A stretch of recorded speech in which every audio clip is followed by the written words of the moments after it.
Well, let's go back to where it all began. My name is Julie Wilson and I'm 22 years old. That day should have been the proudest moment of my life, graduating summa cum laude with my degree in biomedical engineering. My whole family came to celebrate. Mama, Daddy, my two brothers Ryan and Deshaun, and Uncle Mark who'd driven down in his big SUV to fit us all. The ceremony was beautiful.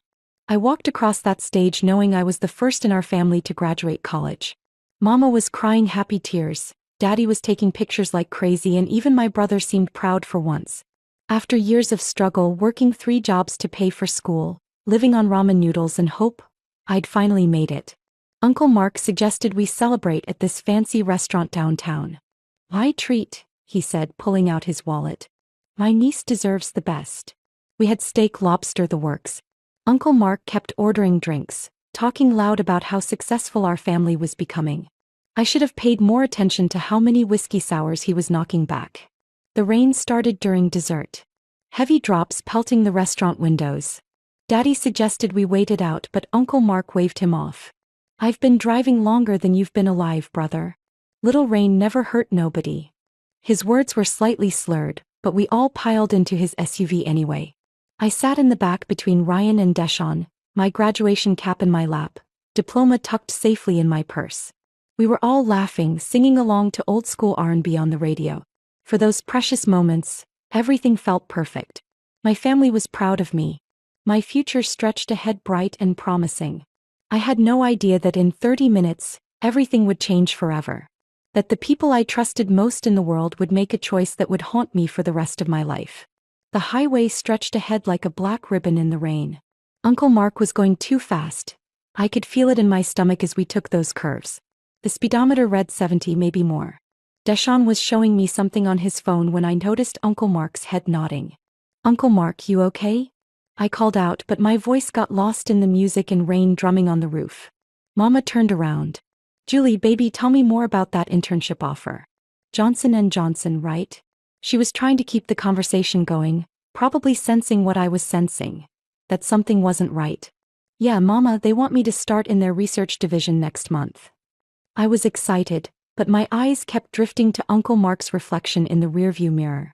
His eyelids looked heavy. "Slow down a little, Mark," Daddy said quietly. "Roads are slick." "I got this, Michael. Don't worry about." That's when I saw it. The curve ahead, sharper than Uncle Mark realized. The SUV was drifting toward the shoulder, toward the massive oak tree that seemed to appear out of nowhere in our headlights. "Uncle Mark!" I screamed. He jerked awake, yanked the wheel hard to the left. Too hard. The SUV fishtailed, hydroplaned on the wet asphalt. Time slowed down like in the movies. I remember thinking, this isn't how it ends. Not today. Not when everything was finally going right. The tree filled the windshield. Ryan grabbed my hand. Deshaun was yelling something I couldn't understand. Mama's scream cut through everything else. Then the world exploded into metal and glass and darkness. The last thing I remember before unconsciousness took me was the strange silence that followed the crash. No more music. No more rain drumming. Just the hiss of the radiator and someone moaning my name. Then nothing. 3 hours later, I clawed my way back to consciousness in complete darkness. My head felt like it was splitting apart. Something warm and sticky was running down my face. Blood. When I tried to move, white-hot pain shot through my ribs and left leg. "Hello." I whispered into the darkness. "Mama? Daddy?" My voice came out as a croak. Silence. The smell hit me then, gasoline, blood, and something else. Something metallic and wrong.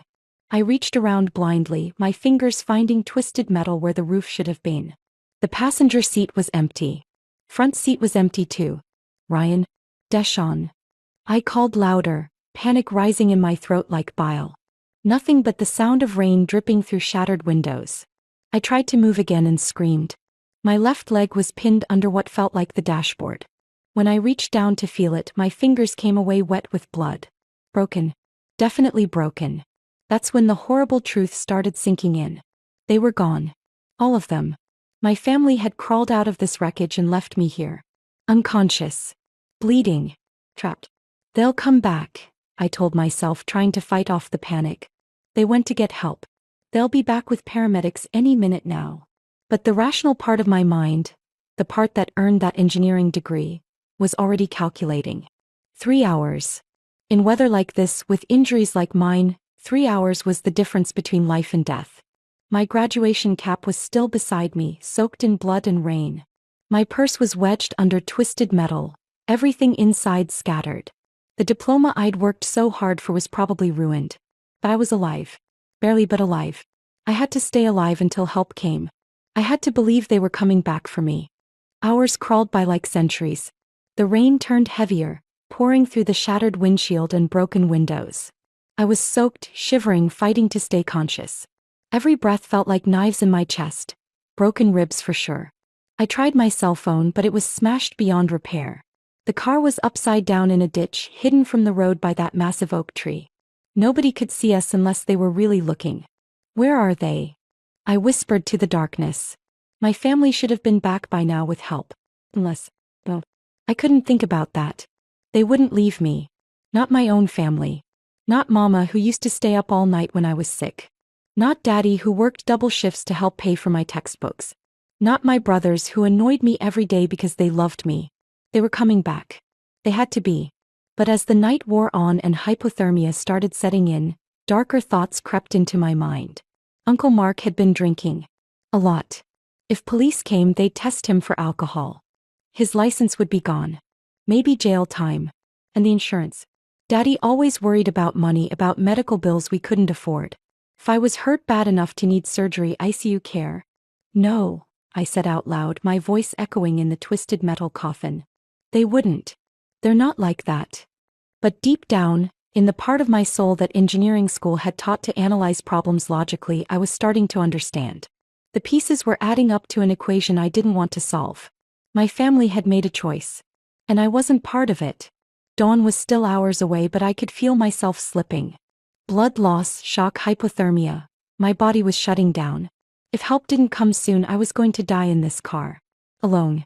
Just as the gray light of dawn was creeping through the trees, I heard it. The rumble of diesel engine. A truck somewhere up on the highway. I summoned every ounce of strength I had left. Help! I screamed, my voice raw and broken. Help me! The engine sound faded. Kept going. My heart sank. Then I heard brakes squealing. The engine stopped.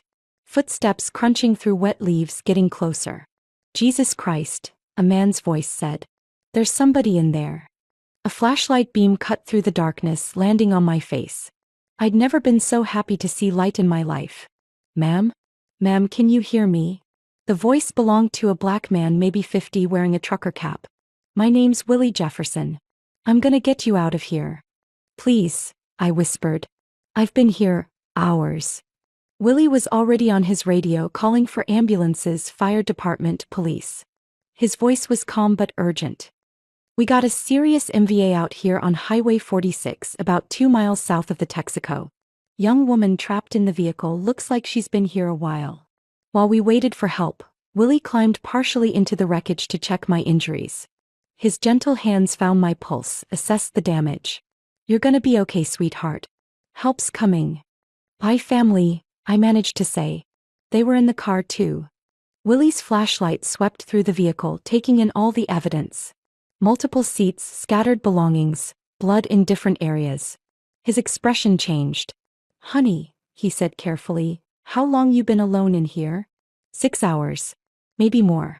They went to get help. Willie was quiet for a long moment. When he spoke again, his voice was different. Angry. 6 hours? And nobody came back. That's when it hit me. Really hit me. Willie could see what I'd been trying not to believe. The evidence was right there in that mangled SUV. Signs that 6 people had been in this crash, but only one was left behind. The paramedics had to use the jaws of life to cut me out. My left leg was shattered, 3 ribs broken, severe head trauma. As they loaded me into the ambulance, I heard Willie talking to the police officer. Something ain't right here, Officer Davis. This car's been here all night. Look at the blood patterns. Multiple people were in this wreck. But she's been alone for 6-7 hours. Maybe they went for help and got lost, the cop suggested. Willie shook his head. Nearest phone is 2 miles straight down the highway. Gas stations got lights you can see from here. Nobody gets lost walking there. In the ambulance, floating on morphine and adrenaline, I tried to piece together what happened after I lost consciousness. My family must have been shaken up but not seriously hurt.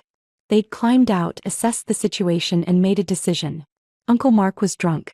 Daddy was always worried about money. If they called for help and I was critically injured, there would be investigations, insurance claims, medical bills that could bankrupt our family.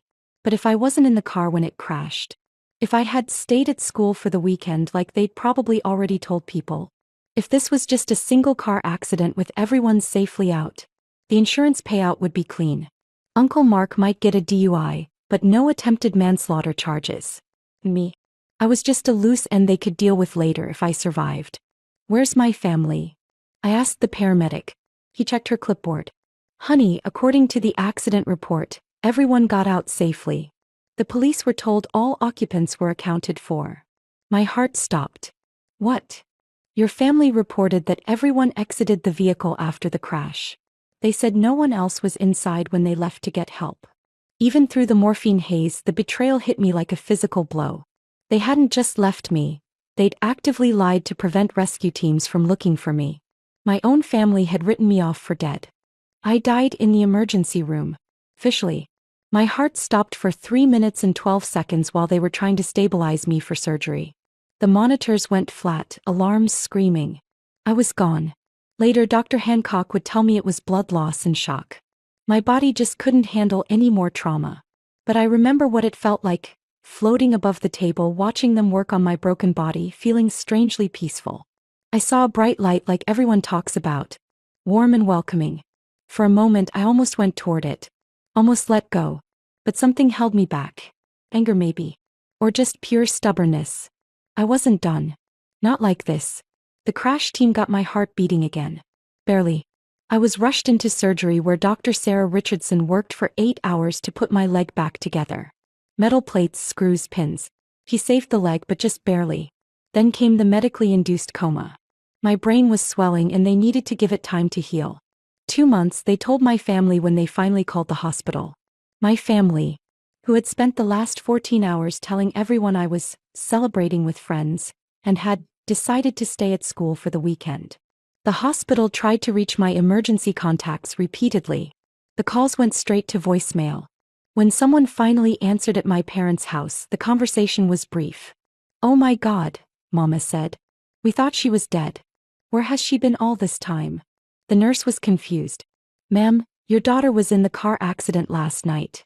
She's been in critical condition." "What car accident?" Nobody told us about any car accident involving Julie. I found out later that my family had already filed the insurance claim. Single vehicle accident, 6 occupants, everyone walked away with minor injuries. Total loss on the SUV. They'd collected $150,000 and divided it up. While I lay dying in the ICU 20 minutes from their house, they were spending blood money. My blood money.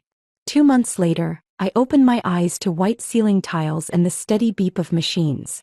My throat was raw from the ventilator. My left leg was suspended in a complicated contraption of metal and pulleys. A nurse noticed I was awake and smiled. "Welcome back, honey. You gave us quite a scare." "How long?" My voice was a whisper. 8 weeks. You've been in a medically induced coma. Your brain needed time to heal. 8 weeks. 2 months of my life gone. I tried to move and winced. My body felt foreign, weak. But I was alive. Against all odds, I was alive. Has my family been here?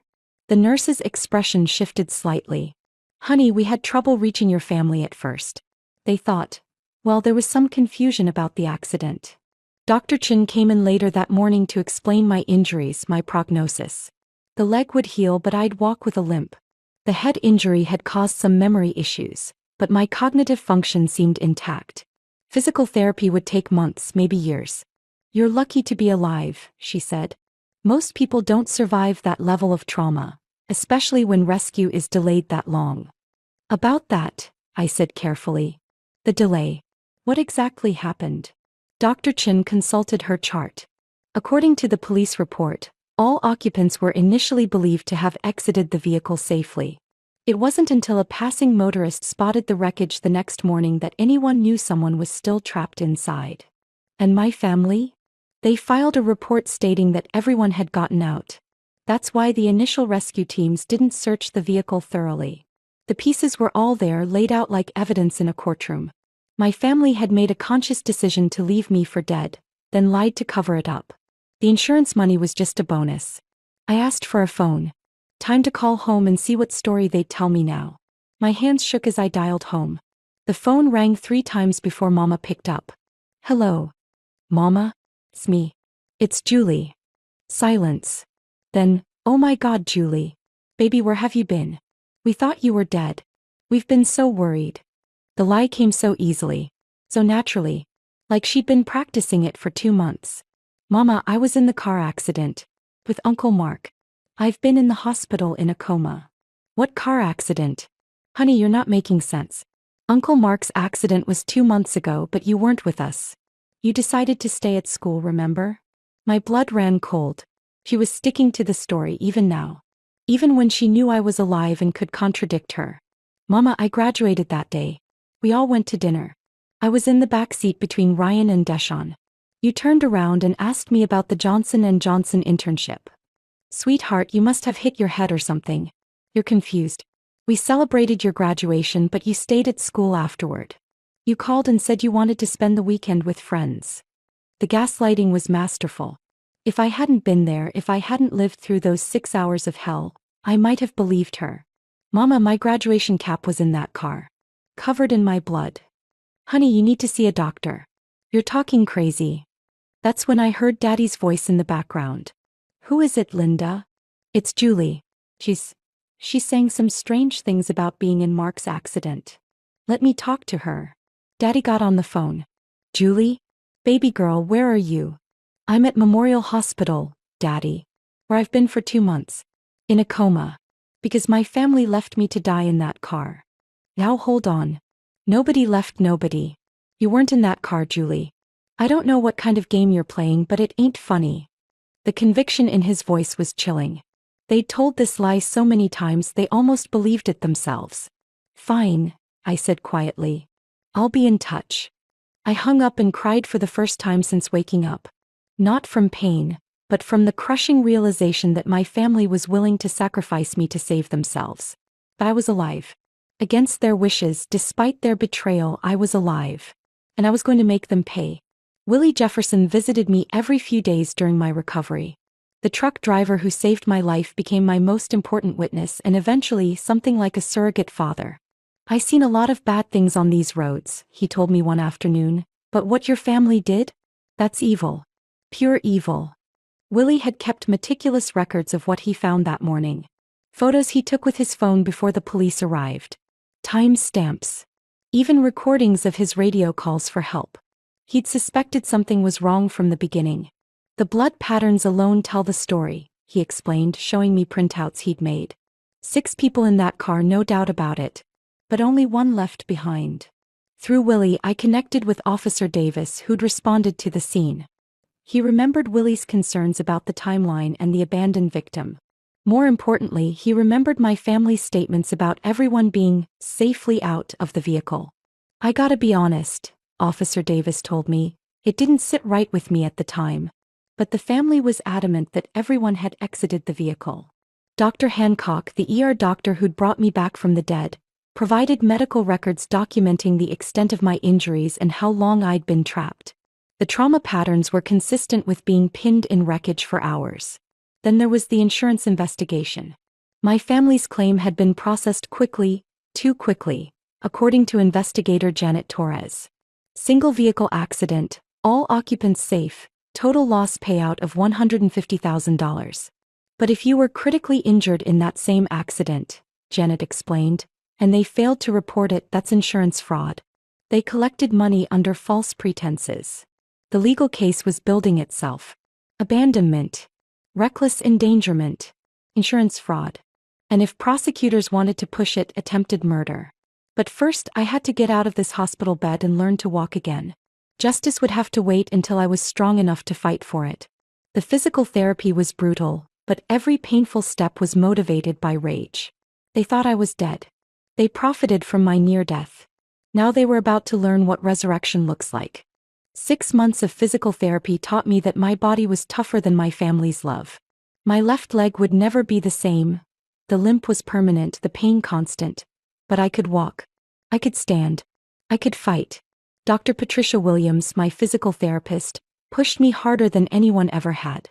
"You've got something to prove," she'd say during our sessions. "I can see it in your eyes. Use that anger. Channel it into getting stronger." He was right. Every step on that treadmill was a step toward justice. Every weight I lifted was preparation for the battle ahead. My family thought they'd destroyed me, but they'd only made me harder to kill. During recovery, I'd reached out to legal aid societies, victims' rights groups, anyone who would listen to my story. Most lawyers wanted retainer fees I couldn't afford. But eventually, I found Amelia Brooks, a young attorney who specialized in family trauma cases. "What they did to you," Amelia said after reviewing my files, "it's almost unprecedented. Family members abandoning an injured victim, lying to prevent rescue, then profiting from insurance fraud? I've never seen anything like it. The civil case would be easier to prove than criminal charges. Lower burden of proof, and we had overwhelming evidence. Witness testimony, medical records, insurance documents, police reports. Willie's photographs and recordings were particularly damning. The beautiful thing about civil court," Amelia explained, "is that we can go after their assets directly. The insurance money they stole, their homes, cars, businesses, all of it's fair game if we can prove damages." And the damages were significant. Medical bills approaching $400,000. Lost wages from the biomedical engineering job I'd had to turn down. Pain and suffering. Emotional distress. The lifetime costs of disability. But money wasn't what motivated me. I wanted acknowledgement. I wanted them to admit what they'd done. I wanted consequences. Justice, I told Amelia, isn't about the money. It's about making sure they can never do this to anyone else. Amelia smiled grimly. "Oh, we'll get justice. And we'll bankrupt them in the process." The lawsuit hit my family like a freight train. Amelia filed on a Tuesday morning. Julie Wilson versus Linda Wilson, Michael Wilson, Ryan Wilson, Deshaun Wilson, and Mark Wilson. Civil action for abandonment, reckless endangerment, insurance fraud, and intentional infliction of emotional distress. Damages sought, $2.3 million. My phone started ringing within hours. First Ryan, then Deshaun, finally Mama. "Julie, baby, what are you doing? We're family. We don't sue family. We also don't leave family to die in car wrecks," I replied calmly. But apparently I was wrong about that. "You're being dramatic. We thought you were dead. We made a mistake. You made a choice, Mama. You chose to lie to the police. You chose to collect insurance money. You chose to let me die rather than face consequences." Uncle Mark's criminal trial started first. DUI, insurance fraud, leaving the scene of an accident. Willie testified about finding me abandoned. Officer Davis testified about my family's lies. The evidence was overwhelming. Mark got 3 years in state prison. His lawyer tried to argue that he'd been too drunk to remember I was in the car, but the insurance fraud conviction proved premeditation. He'd been sober enough to coordinate lies with my parents. The civil trial was even more devastating. Amelia had prepared a timeline of events that read like a horror novel. The family dinner, the crash, 6 hours of abandonment, the coordinated deception, 2 months of collecting insurance money while I lay dying. Willie's testimony brought the courtroom to tears. "I found that girl more dead than alive, pinned under metal for hours. And her own family had told everyone she wasn't even there. I've seen car accidents take lives, but I never seen a family choose to let it happen." My parents and brothers sat at the defendant's table, looking like strangers. The people who raised me, who I'd trusted with my life, watching their lies unravel in open court. When I took the stand to testify, the courtroom was dead silent. I told them about waking up in darkness, calling for my family, the horrible realization that I'd been abandoned. About dying on the operating table and coming back, only to discover my family had profited from my near death. The jury deliberated for 2 hours. Unanimous verdict. $2.3 million in damages, plus punitive awards that brought the total to nearly $3 million. Justice tastes like vindication. 3 years later, I'm sitting in my home office, reviewing applications for the Julie Wilson Foundation. a nonprofit I started to help abandoned trauma victims access legal representation and medical care. The irony isn't lost on me. My family's insurance money, the money they stole by leaving me for dead, became the seed funding for an organization dedicated to preventing exactly what they did to me. My parents lost their dream retirement home. They're living in a trailer park now, working minimum wage jobs in their 60s because their assets were seized to pay the judgment. Ryan and Deshawn had to drop out of college. Turns out, blood money doesn't last long when you're paying court-ordered restitution. Uncle Mark got out of prison last month and called me, crying, begging for just a little help from family. I listened to his whole sob story. How hard prison was, how he couldn't find work with a felony record, how he was living in his car. Then I said the words I'd been practicing for 3 years. I'm sorry, but I died in that car crash 6 years ago. Remember? You left me there. Willie Jefferson stops by every few weeks. We have coffee, talk about the Foundation's latest cases. Remember that morning when he saved my life? You know what I'm proudest of? He told me last week. Not just that I found you. It's what you did with the life I helped save. You turned that horror into something beautiful. He's right. My limp reminds me daily of what they took from me, but my work reminds me of what they couldn't. My strength, my purpose, my refusal to let their betrayal define me. Sometimes they still call. Birthdays, Christmas, family emergencies. The voices sound older now, broken. They want reconciliation, forgiveness, a relationship with the daughter and sister they threw away. But here's what they never understood. You can't abandon someone and then expect them to be there when you need them. You can't leave someone to die and then demand they help you live. I built this beautiful life from nothing with no family support, using the very money they tried to steal from my corpse. Every day I wake up in my peaceful home, managing a foundation that's helped hundreds of trauma victims. I'm reminded that sometimes the best revenge is simply surviving and thriving despite those who wanted you gone. My name is Julie Wilson. I'm 28 years old. I died in a car crash 6 years ago, but I'm more alive than I've ever been. And that's the truth they'll never be able to change. So what do you think? Was Julie completely in the right, or did she throw away her family over pride? I want to hear every perspective in the comments below. And if you can't get enough of these intense family showdowns, make sure you're subscribed. I've got stories that'll make this one look tame.